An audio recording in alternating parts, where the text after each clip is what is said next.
So now you can see that was the reason that we had to sink our coupling nut further down in there, because we want to be able to clean up this face as well. And just like with bowl turning, what we want to do is have a slightly concaved bottom to it. It just makes for a better foot on it.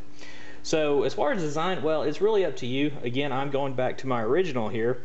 I like the shape of it, so that's what I'm basing mine off of. You can start to see the star shape is really starting to you know, show itself here, and I must say I'm pretty pleased with it. So I'm going to go back, start doing some more turning, and I'll show you guys an update in just a minute. So just giving it a quick sand, and as always I sand through all the grits forward and backwards. Just makes for a much better finish.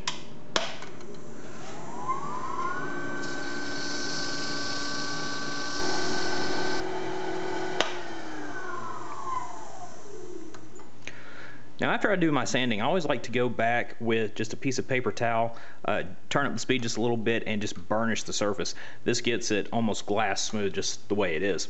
So when we go ahead and we add our final finish to it, it'll go on super smooth and we'll get a flawless finish.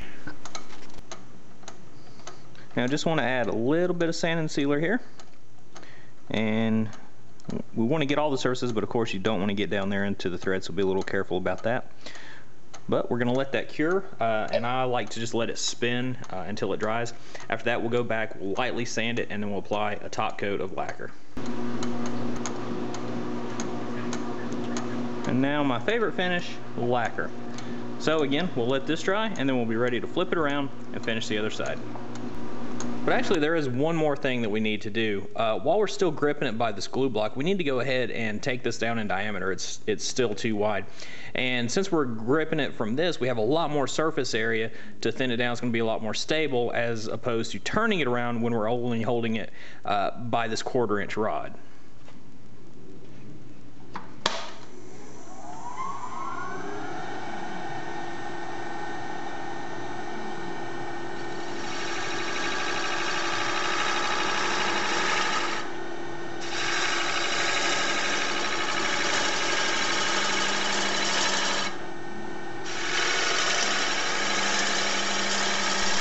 Now what I've done is simply installed the block that we used earlier that has the threaded rod already put in it. And something I didn't mention earlier, and I really should have, is I always like to mark the orientation of the block the way it came out of the chuck, and that's just a good habit to get into with any turning project. And my jaws happen to be numbered, so I simply marked a number 1 that corresponds with this jaw. That way I know it's going to go back in the same spot. So I threaded on my piece, and as with pretty much any time you switch from, you know, front to back and flip-flop a piece around, there's going to be a little bit of you know, a little bit of wobbling, and you know, that's unfortunately just the way it is. So we got to true it back up, but that's no big deal. And what we're going to do, again, because we are only using a 1/4 inch piece of rod to hold this, is I'm going to bring up the tailstock. Now on my tailstock, I am able to remove the center spur in it, so I'm actually using it more like a cup center, really. So I'm going to bring that in, lock it down, give it a little bit of twist here just to really keep it from wobbling, and we're going to start truing it back up first, and then we'll start working on the outer contour to get it to fit right.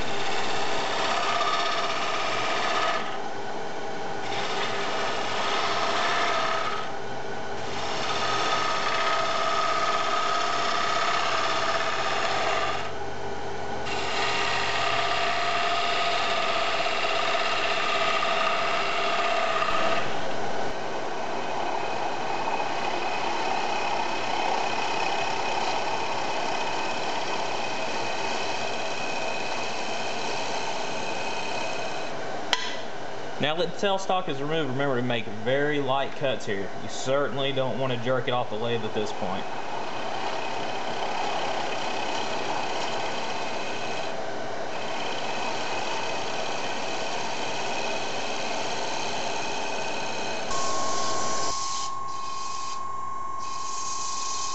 Now just as before, we're sanding through all the grits starting with 100 up to 600.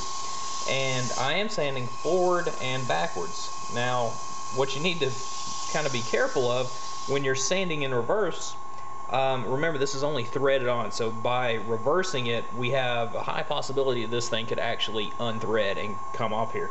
So if you notice, I keep one hand on my shutoff switch here, just in case it gives me any signs that it may start to come off of here.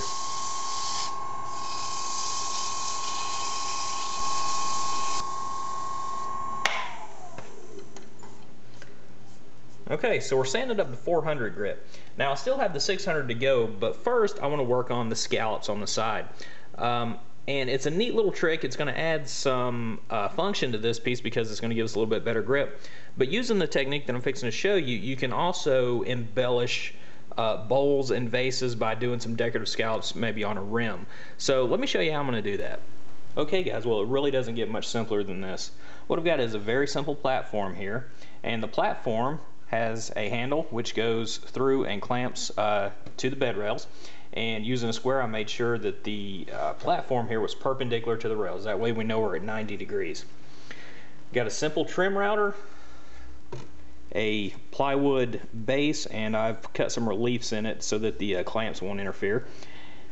I've got a 90-degree angle at the back, and I've got a cove bit on the front. Now, as far as bits go, well, that's really up to you. The cove bit seems to be the most ergonomical for me, but certainly you could use like a V-tip bit or, you know, really whatever you got laying around. So, very simple idea. We've got the index locked down, so the piece is not going to move on us.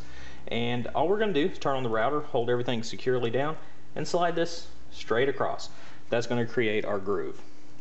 Now, with my particular lathe, my index has 12 spots going all the way around it.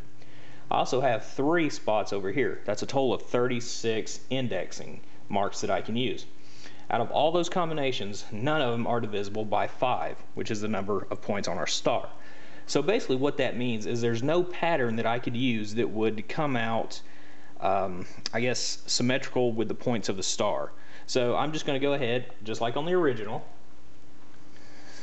and I'm going to use the 12-point pattern going all the way around. You know, it's details like that that can kind of make a project stand out, but again, this is just kind of shop fixtures, so it's really no big deal. But let me show you how this jig works.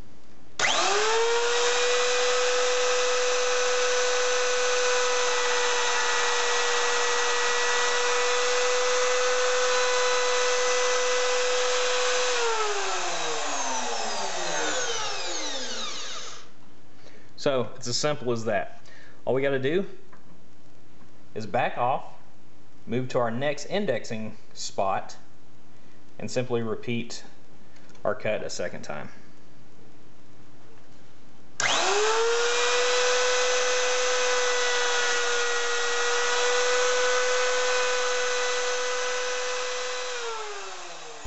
Now after the routing, you're left with a couple of sharp edges and even a couple little you know, fuzzy fibers left over from the routing process. So that's why I saved the 600 grit till after we do that.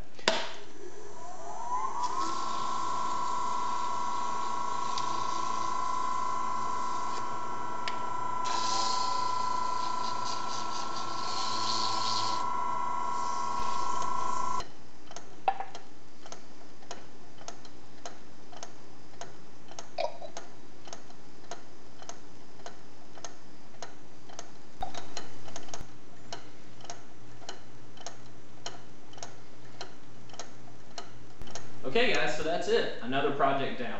And at the end of all this work, we've got a nice matching set of fixture knobs that we can use from jig to jig all around the shop. Now the question that's probably on your mind is, was that really worth all that work just to save $4 on a plastic knob? Well, I can't really answer that. That's really up to you.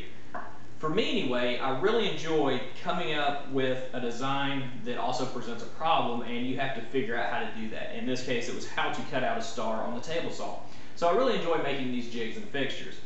And like I say in almost every video, something like this is really insignificant, and it doesn't matter if it comes out perfect or not, because it's just going to be used around the shop. You're the only one that's going to see it. But go ahead and take that time and the opportunity to test yourself and to apply those skills on something like this, so that later on, if you do get a project that you want to be seen, you've already kind of worked out the kinks and you know what you're up against. So I'm very pleased with the way these turned out, and hopefully you guys will make a couple for yourself.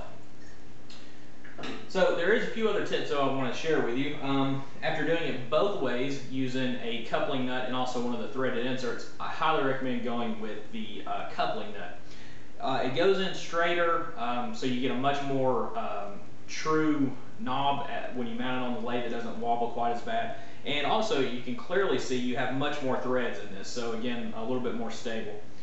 And you know, as far as wood selection, well, you know, this may be a little overboard, combining and going through the whole process of making the star shape and then embellishing it with a maple. You can certainly make a very functional knob out of a solid piece of wood, anything you got laying around.